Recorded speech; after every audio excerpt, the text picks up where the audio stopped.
Halo sahabat bahasa, selamat datang di siniar Serawung Bahasa, ngobrol asik bahasa dan sastra. Pada episode kali ini kita akan membahas tentang diplomasi bahasa Indonesia bagi penutur asing atau BIPA. Nah, apa itu BIPA? Kita juga akan berbincang tentang tujuan, teknis, dan juga kondisi bahasa Indonesia di kancah internasional. Pada perbincangan kali ini kita akan ditemani oleh beberapa narasumber yang sangat hebat di bidang kebipaan. Yang pertama ada Bapak Al-Busra Basnur SH LLM. Beliau merupakan diplomat Indonesia sejak tahun 2019 sampai 2025 yang merangkap sebagai Duta Bahasa Indonesia untuk Utopia, Republik Djibouti dan juga Uni Afrika di Addis Ababa. Sahabat bahasa, mari kita simak siniar berikut ini.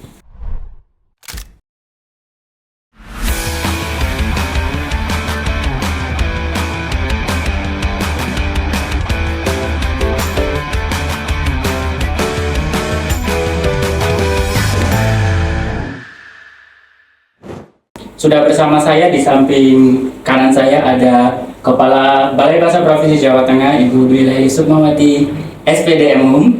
Selamat datang Ibu. Selamat datang. Di sebelah kanannya lagi ada Bapak Al-Busra Basnur SH LLM.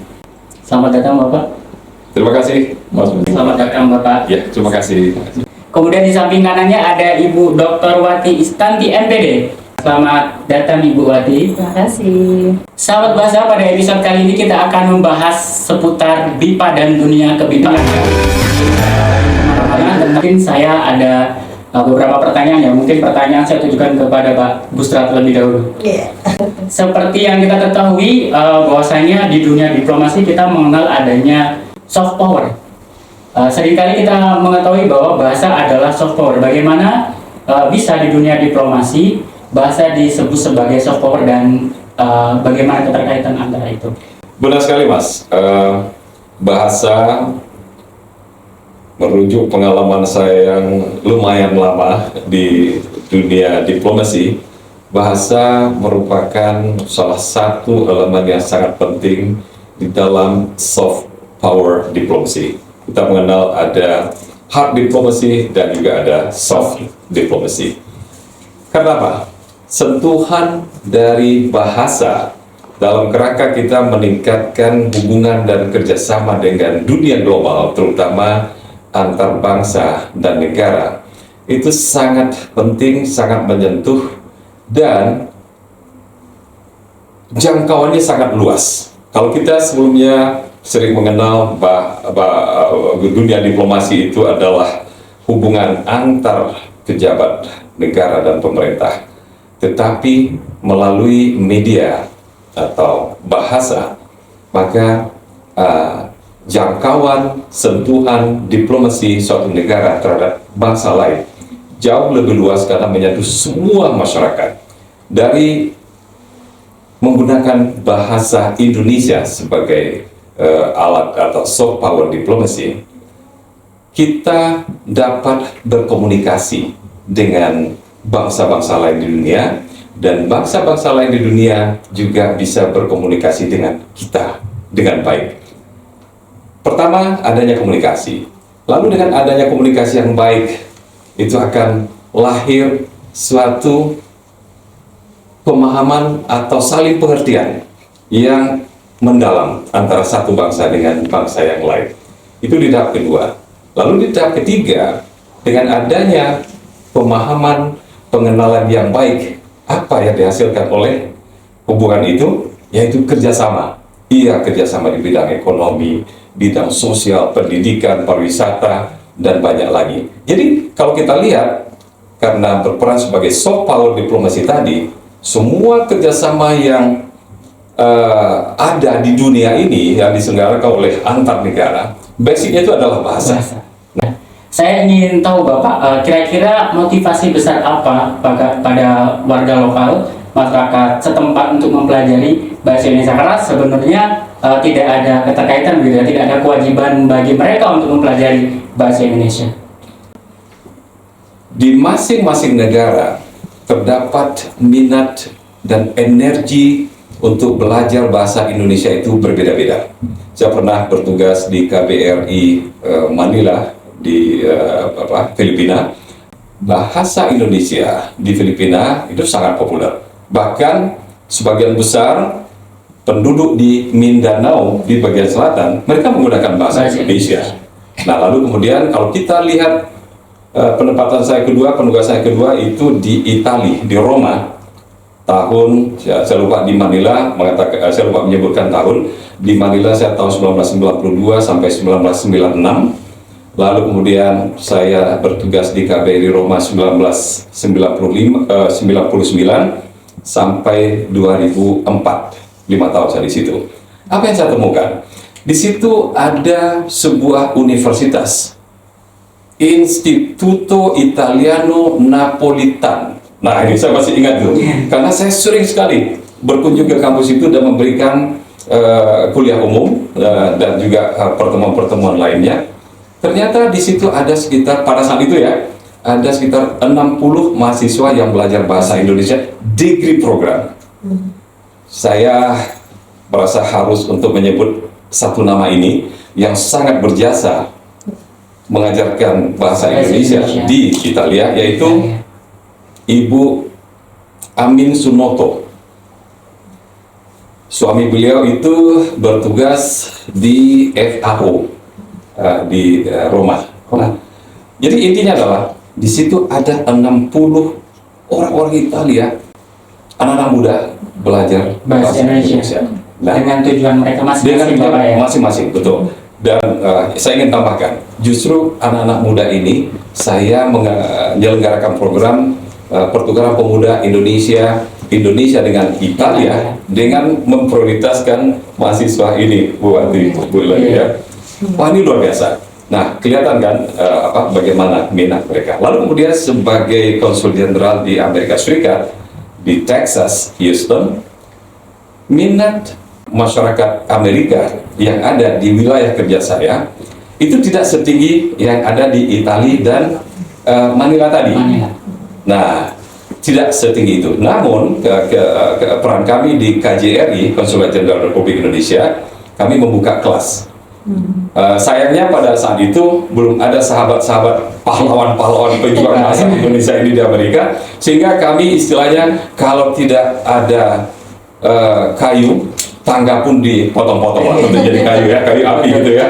Jadi siapa yang mengajarkan adalah keluarga dari para diplomat Indonesia, staf saya yang ada di KJRI. Dengan membaca buku-buku, dibaca sendiri, autodidak, ya itulah yang penting, bagaimana supaya pengajaran bahasa Indonesia itu tetap sustain, berlangsung di situ. Kalau untuk program sendiri Bapak, program untuk menarik warga lokal untuk belajar bahasa Indonesia itu seperti apa Pak? Apakah ada program khusus yang dirancang sehingga KBRI bisa menarik warga lokal untuk belajar bahasa Indonesia di sana? Pengalaman saya Mas, saya sulit untuk bicara atas nama perwakilan lain ya, karena kita memiliki 134 perwakilan RI di luar negeri, termasuk di PT RI New York, PBB, ada juga di Jenewa, dan juga ASEAN di Jakarta ya. Nah, yang saya lakukan adalah yang pertama, saya mencoba untuk merangkul sebanyak-banyaknya dan bekerja sama seluas-luasnya dengan pemuda setempat. Di Ethiopia, saya malah mengajar di 25 universitas perguruan tinggi di sana, Bu. Mengajar langsung, Pak? Mengajar langsung. Kuliah tema-temanya adalah tema-tema yang menjadi isu global. Saya tidak bicara tentang Indonesia saja, tidak hanya mengenai hubungan bilateral, tetapi lebih kepada hal-hal yang harus menjadi perhatian masyarakat global. Dan di situ saya baru memasukkan tahap keduanya. Saya baru memasukkan, look, ini ada nih perguruan tinggi di Indonesia yang bisa mengajarkan bahasa Indonesia. Ada BIPA juga yang kita sayang, ini luar biasa nih, kita banggakan juga ya. Ada ini. Nah, akhirnya apa yang terjadi? Mereka kenal dengan Indonesia. Mereka banyak, saya mendorong mereka untuk belajar melalui beasiswa untuk belajar di Indonesia. Selama saya di sana, cukup banyak pemuda Ethiopia yang belajar bahasa Indonesia di Indonesia, berbagai perguruan tinggi, dan kemudian alumni yang pernah belajar di Indonesia kembali ke Ethiopia. Mereka kebanyakan bertugas sebagai dosen. Kita akan dari situasi BIPA di YouTube ya Bapak, kita akan beralih ke dalam negeri. Ibu Wati mungkin bisa menjelaskan bagaimana kondisi atau mungkin situasi BIPA di Indonesia, khususnya di Jawa Tengah itu sendiri. Silakan Ibu Wati. Ya, terima kasih.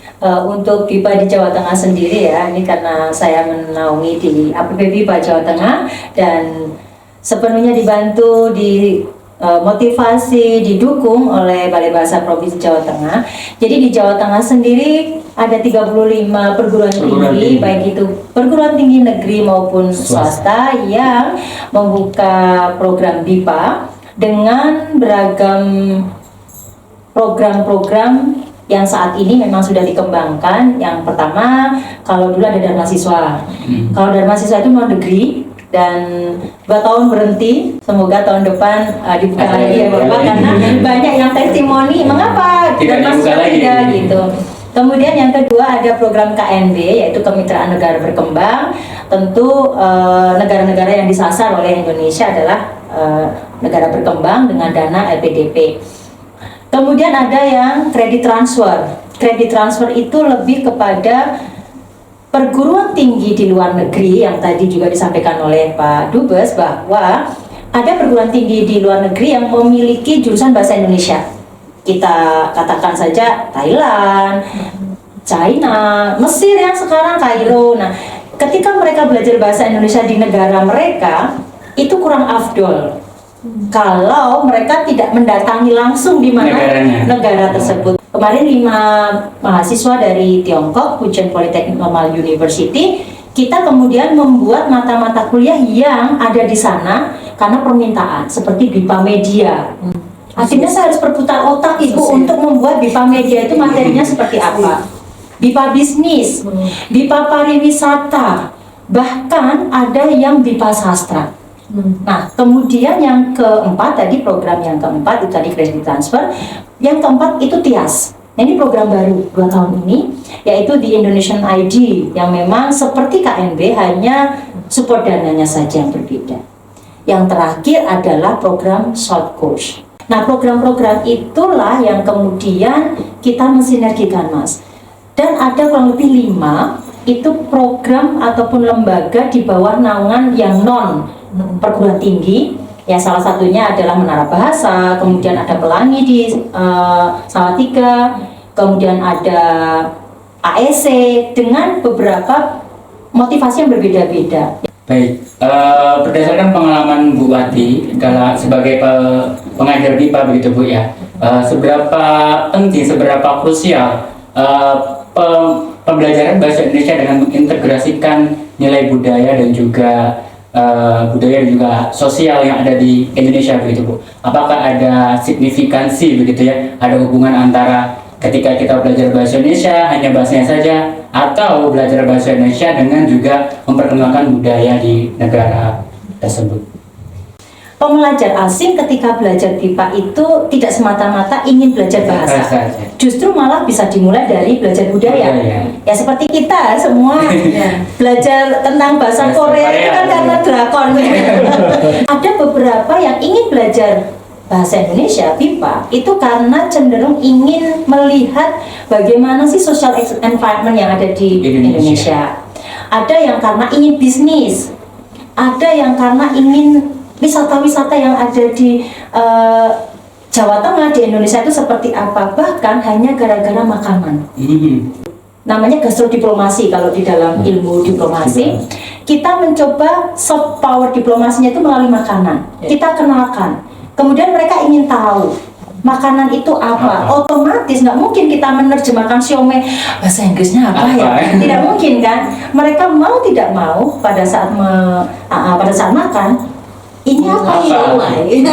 Kentang, ya. Kalau kentang masih bisa ya. Tapi kata siomay, soto Betawi, Betawi, apa itu Betawi? Kita akhirnya mengenalkan Jakarta. Baik Ibu, tadi pembelajaran tentang bahasa dan juga budaya tadi Bu ya, sangat menarik. Kemudian saya juga jadi teringat Ibu, bagaimana Ibu Wati sebagai pengajar BIPA untuk mungkin menjelaskan atau mungkin mengatasi begitu ya, menjelaskan kepada pembelajar BIPA yang sedang bertanya seperti itu. bahasa Indonesia itu sebetulnya bahasa yang konsisten loh. Apa yang ditulis, apa yang dibaca. Saya mengatakan seperti itu. Nggak mungkin cat dibaca cat, bus nggak mungkin dibaca bus. Itu poin pertama dulu. Jadi kita sudah mengatakan ke pembelajar asing, bahasa Indonesia adalah bahasa yang konsisten. Yang kedua, bahasa Indonesia tidak memiliki tenses waktu. Mau makan sekarang, mau makan kemarin, mau makan besok, tidak pernah berubah verbnya, kata kerjanya. Berbeda dengan bahasa Inggris. Bahasa Cina. Bahasa Cina itu punya nada. Bahasa Vietnam, bahasa Thailand. Bahasa Indonesia tidak. Itu yang menjadi bagian yang harus kita berikan kepada pembelajar asing, bahwa bahasa Indonesia itu mudah. Tetapi bahasa Indonesia itu bahasa yang ada gramatikal. Ada perubahan yang dikaitkan dengan teks, konteks, dan kotek. Terutama konteks. Bahasa Indonesia itu kan pragmatik ya. Bahasa Indonesia itu sangat-sangat punya konteks. Ibu Ati bisa mengatakan kalian Anda, tapi Anda tidak boleh mengatakan Anda kepada Ibu Ati karena ada nilai kesopanan. Apa yang harus diganti? Ada kata bapak, ada kata ibu. Kemudian kami dan kita itu yang selalu salah. Kita saja mungkin orang Indonesia sering salah. Yang kemudian kita ganti karena di bahasa Inggris kan sama-sama we. Ketika kami berarti kan only. Kalian nggak ikut. Kami orang Indonesia. Nah, itu langsung praktis seperti itu. Mereka akan tahu. Jangan sampai BIPA dasar kita sudah memberi gramatikal yang terlalu rumit. Kita sehari-hari saja kalau membahas gramatikal, kita akan menjelaskan tentang original verb. Jadi kalau saya makan, kalau itu nanti kita mendapatkan pembelajar kritis, Ibu Ati mengapa tidak memakan? Nah, kita harus tahu original verb. Nah, gramatikal itu tidak harus orang linguistik, saya bukan orang linguistik.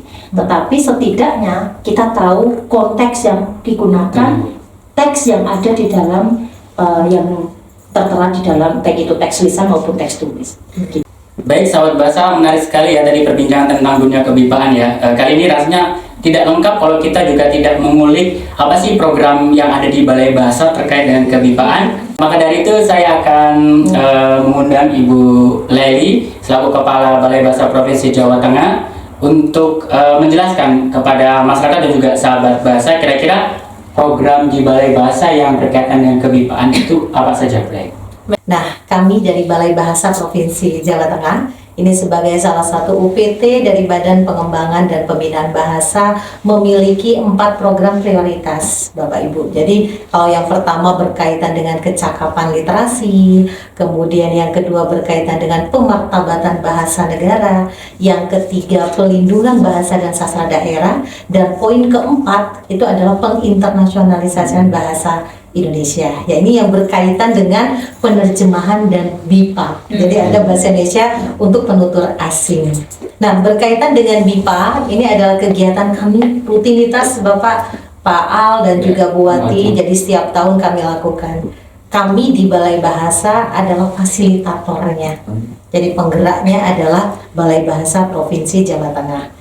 Jadi kegiatan kami biasanya rutin ini bekerja sama dengan para APP BIPA, pegiat BIPA, pengajar BIPA, dan juga mungkin akan bersentuhan langsung dengan para pembelajar BIPA. Jadi di setiap tahun kami adakan agenda-agenda baik itu berupa sarasehan gitu ya, biasanya APP BIPA ini yang terlibat. Ada sarasehan, kemudian ada BIMTEK, ada juga mungkin lomba-lomba kebahasaan dan juga kesastraan bagi para pembelajar BIPA. Nah, untuk isu atau tema ini biasanya kami peroleh dari masukan ya, masukan satu kalau tidak langsung dari Badan Bahasa, biasanya dari para APP BIPA. Kira-kira apa sih yang harus diangkat ini, isu hangat apa yang harus diberikan, karena kami akan memberikan kegiatan itu sesuai dengan yang dibutuhkan. Jangan sampai membuat kegiatan tapi APP BIPA nggak butuh ini, pegiat ini tidak butuh berkaitan dengan program ini karena mungkin sudah lewat. Ini sudah terlalu usang gitu untuk kita lakukan.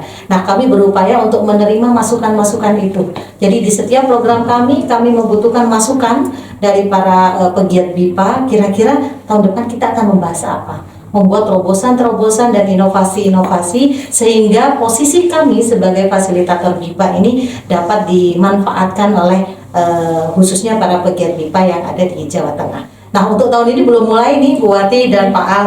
Jadi kami belum mulai, tetapi agenda itu pasti ada, rutinitas itu ada. Tinggal kami melihat isu-isu apa yang nanti kami angkat berkaitan dengan BIPA di Jawa Tengah. Jadi segala program BIPA, hanya saja mungkin ada titik-titik kelemahan begitu ya Bu Wati dan Pak Al. Kenapa? Karena kalau kami ditanya nih dari Balai Bahasa saat ini ditanya berapa kira-kira jumlah pembelajar BIPA gitu. Kami masih yang kemana ini kami harus cari. Kemudian ditanya lagi berapa kira-kira Bu Lali jumlah pengajar BIPA di Jawa Tengah. Kami juga akan bertanya lagi, kemana nih kami ini harus mendapatkan data ini. Terlebih lagi kalau kami ditanya gitu ya, karena ini ada 35 kabupaten kota di Jawa Tengah dan hampir semua ada perguruan tinggi begitu, baik negeri dan swasta, maka kami juga ingin tahu persebarannya ini. Kira-kira ada di mana saja nih para pembelajar asing BIPA ini. Apakah hanya ada di UNS, di Undip, di UMP, atau justru di semua 35 kabupaten kota ini tersebar para pembelajar asing. Nah, harapan kami ini dapat menjadi portal kami, portal BIPA sebagai fasilitator BIPA yang ada di seluruh UPT se-Indonesia, khususnya kalau kami yang ada di Jawa Tengah. Jadi kalau program-program kebipaan ini tentu setiap tahun ada Ibu, kami akan terus berkolaborasi, bersinergi dengan para pegiat-pegiat BIPA, khususnya dengan APP BIPA biasanya begitu Mas. Oke. Baik, itu tadi terkait dengan kegiatan. Iya, itu Kalau kegiatan. terkait dengan produk, Ibu, mungkin Balai Bahasa ada produk yang diluncurkan terkait dengan BIPA, mungkin ada kamus atau seperti apa? Apakah ada, Bray? Baik, terima kasih Mas Zaki. Ini kebetulan saya baru Pak Al. Saya belum genap 1 tahun ada di Balai Bahasa Provinsi Jawa Tengah. Kalau sebelumnya ada di Pulau Sumatera. Sama sebelumnya dengan Pak Al, cuma beda provinsi saja ya. Kalau Bapak di Padang, saya di Bengkulu Bapak. Jadi kalau berkaitan dengan BIPA, ditanya tentang produk BIPA, sebenarnya sudah dilakukan oleh rekan-rekan, oleh tim-tim BIPA. Khususnya pada tahun 2023 ada produk yang namanya plesiran Bapak. Plesir ini kalau bahasa Jawa ya jalan-jalan ya. Jadi karena sudah judulnya ini adalah plesiran, maka ini memuat tentang wisata. Jadi wisata-wisata yang ada di Jawa Tengah, dan ini sudah bisa diunduh begitu di perpustakaan daring Balai Bahasa Provinsi Jawa Tengah. Jadi ada produk berupa buku plesiran namanya. Kemudian yang kedua, kami tidak pernah berhenti untuk membuat video pembelajaran BIPA. Jadi ada video pembelajaran yang biasanya memuat tentang budaya Jawa, baik di Jawa Tengah, baik itu berupa rumah adat gitu ya, seperti yang disampaikan tadi oleh Bu Wati, ada makanan, kemudian ada tempat-tempat wisata yang memang diminati oleh para pembelajar asing dibandingkan belajar gramatikal ya. Mereka tuh lebih asik belajar hal-hal yang menurut mereka menarik gitu ya, yang sifatnya itu visual, biasanya itu yang mereka sukai, dan itu sudah kami lakukan berupa video pembelajaran. Bahkan sampai detik ini di tahun 2025 kemarin kami juga membuat konten-konten menarik. Nah, salah satu konten menarik itu juga dibuat oleh para ikatan duta bahasa. Jadi kami punya duta bahasa. Kalau ada duta wisata, kami punya duta bahasa yang memang salah satu fungsinya juga mengenalkan bahasa dengan slogan utamakan bahasa Indonesia, lestarikan bahasa daerah, dan kuasai bahasa asing. Nah, para duta bahasa ini juga membuat konten-konten kebipaan. Bagaimana cara mengenalkan kosakata yang ringan kepada para pembelajar-pembelajar asing dengan cara mereka yang asik. Kalau kami mungkin guru kan pasti akan metodenya seperti ceramah, tapi kalau anak-anak dengan Gen Z ini pasti dia punya cara yang menarik gitu, sehingga para pembelajar asing ini lebih mudah memahami kosakata ataupun istilah-istilah dalam budaya-budaya Indonesia diperkenalkan dengan cara mereka. Dan itu biasanya kami unggah di YouTube ataupun di media-media sosial di Balai Bahasa Provinsi. Demikian siniar Serawung Bahasa pada episode kali ini. Terima kasih dan sampai berjumpa di episode selanjutnya.